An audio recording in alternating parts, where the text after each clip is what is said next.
De cette édition, je retiendrai deux choses. La première, c'est les inquiétudes des entreprises sur le terrain du legal privilege, notamment avec l'arrêt de la Cour de cassation de septembre 2024 qui retient la réponse classique sur le fait que le legal privilege, pour être mobilisé, nécessite d'être dans l'exercice des droits de la défense. C'est la vieille solution AXO qu'on connaît tous.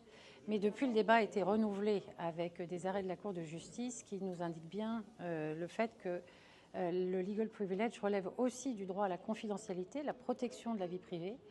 Cela, la Cour de cassation l'a résolument écarté, ne l'a pas traité.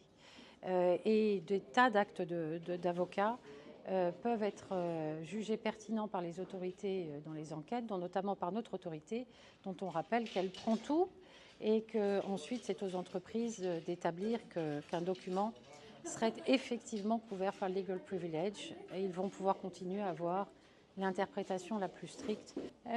Deuxième point traité en profondeur par l'un de nos deux panels, il a même rebondi sur le second, c'est celui de l'extraterritorialité des enquêtes.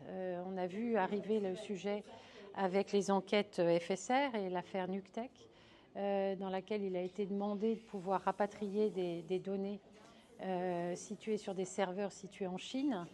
Dans la vie d'aujourd'hui des entreprises, absolument tout ce que possède l'entreprise comme données peut d'une manière ou d'une autre être rendu accessible dans ces locaux. Je ne connais pas d'exemple où on puisse vraiment faire état d'une impossibilité. Ce qui est dans le cloud peut être rapatrié très aisément. Et donc le critère sur lequel s'appuient les autorités pour dire qu'elles ont le droit de demander des données qui ne sont pas physiquement sur place, si on peut le comprendre, si on saisit sa légitimité, eh bien en réalité c'est une porte ouverte à engouffrer des données émanant d'hors de l'Union européenne. Et par les temps qui courent, on sait quand il y a une inspection en Europe, le lendemain, il y a un certain nombre de class actions ouvertes aux États-Unis. Donc l'idée que des données de pays tiers et pouvant intéresser des parties plaignantes à l'étranger soient saisies dans le cadre européen nous semble aller tout bonnement trop loin. Le sujet n'est pas encore traité en jurisprudence, il le sera assez prochainement.